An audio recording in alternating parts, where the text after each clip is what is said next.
Lei nº 13.105, de 16 de março de 2015.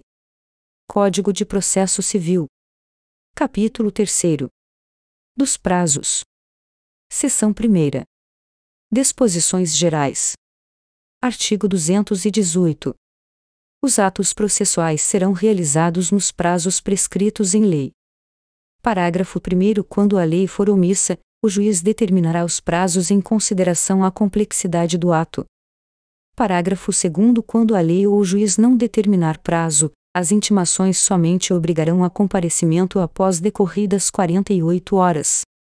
Parágrafo 3º. Inexistindo preceito legal ou prazo determinado pelo juiz, será de 5 dias o prazo para a prática de ato processual a cargo da parte. Parágrafo 4º. Será considerado tempestivo o ato praticado antes do termo inicial do prazo. Artigo 219. Na contagem de prazo em dias, estabelecido por lei ou pelo juiz, computar-se-ão somente os dias úteis. Parágrafo único. O disposto neste artigo aplicar-se somente aos prazos processuais. Artigo 220. Suspende-se o curso do prazo processual nos dias compreendidos entre 20 de dezembro e 20 de janeiro, inclusive. Parágrafo 1º. Ressalvadas as férias individuais e os feriados instituídos por lei, os juízes, os membros do Ministério Público, da Defensoria Pública e da Advocacia Pública e os auxiliares da Justiça exercerão suas atribuições durante o período previsto no caput. Parágrafo 2º. Durante a suspensão do prazo, não se realizarão audiências nem sessões de julgamento. Artigo 221. Suspende-se o curso do prazo por obstáculo criado em detrimento da parte ou ocorrendo qualquer das hipóteses do artigo 313, devendo o prazo ser restituído por tempo igual ao que faltava para sua complementação. Parágrafo único. Suspendem-se os prazos durante a execução de programa instituído pelo Poder Judiciário para promover a autocomposição, incumbindo aos tribunais especificar, com antecedência, a duração dos trabalhos. Artigo 222. Na comarca, seção ou subseção judiciária onde for difícil o transporte, o juiz poderá prorrogar os prazos por até 2 meses.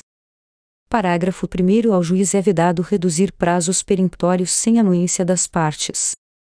Parágrafo 2º. Havendo calamidade pública, o limite previsto no caput para prorrogação de prazos poderá ser excedido.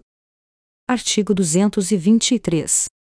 Decorrido o prazo, extingue-se o direito de praticar ou de emendar o ato processual, independentemente de declaração judicial, ficando assegurado, porém, a parte provar que não o realizou por justa causa.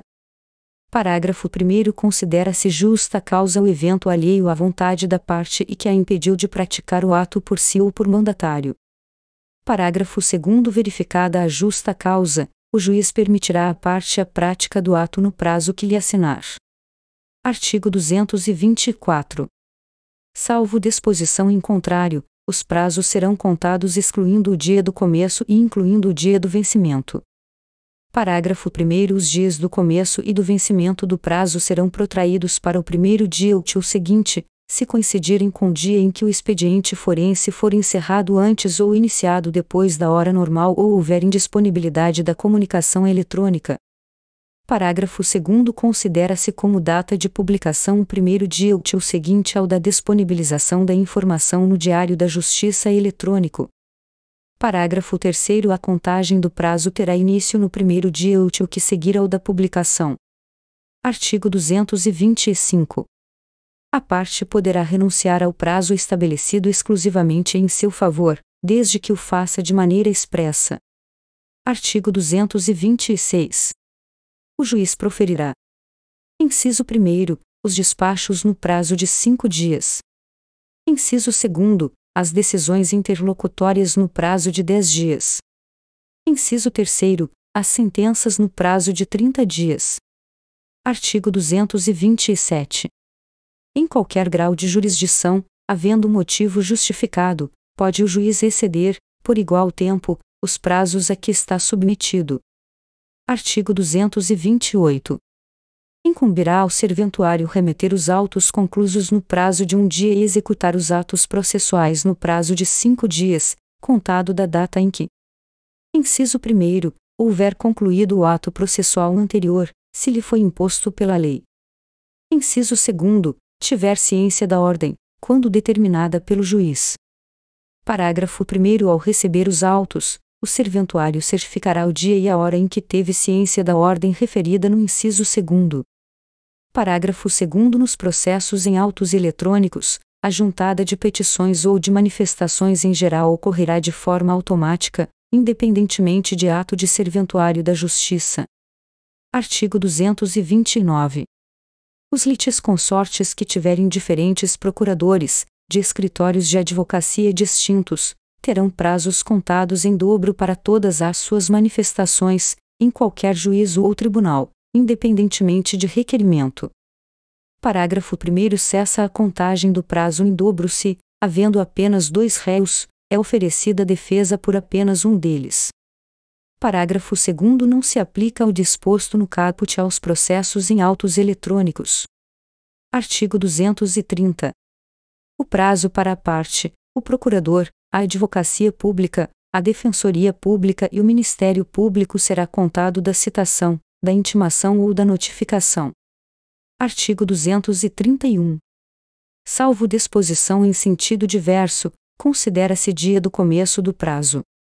Inciso 1º. A data de juntada aos autos do aviso de recebimento, quando a citação ou a intimação for pelo correio. Inciso 2º. A data de juntada aos autos do mandado cumprido, quando a citação ou a intimação for por oficial de justiça. Inciso 3º. A data de ocorrência da citação ou da intimação, quando ela se der por ato do escrivão ou do chefe de secretaria.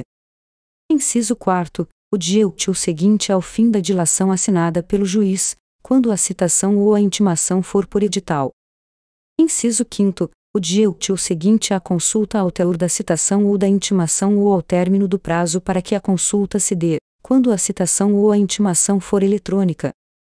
Inciso 6º. A data de juntada do comunicado de que trata o artigo 232 ou, não havendo esse, a data de juntada da carta aos autos de origem devidamente cumprida, quando a citação ou a intimação se realizar em cumprimento de carta. Inciso 7º. A data de publicação, quando a intimação se der pelo Diário da Justiça impresso ou eletrônico. Inciso 8º. O dia da carga, quando a intimação se der por meio da retirada dos autos, em carga, do cartório ou da secretaria. Parágrafo 1º. Quando houver mais de um réu, o dia do começo do prazo para contestar corresponderá à última das datas a que se referem os incisos 1º a 4º do caput. Parágrafo 2º. Havendo mais de um intimado, o prazo para cada um é contado individualmente. Parágrafo 3º. Quando o ato tiver de ser praticado diretamente pela parte ou por quem, de qualquer forma, participe do processo, sem a intermediação de representante judicial, o dia do começo do prazo para cumprimento da determinação judicial corresponderá à data em que se der a comunicação. Parágrafo 4º. Aplicar-se o disposto no inciso 2º do caput à citação com hora certa. Artigo 232. Nos atos de comunicação por carta precatória, rogatória ou de ordem, a realização da citação ou da intimação será imediatamente informada, por meio eletrônico, pelo juiz deprecado ao juiz deprecante.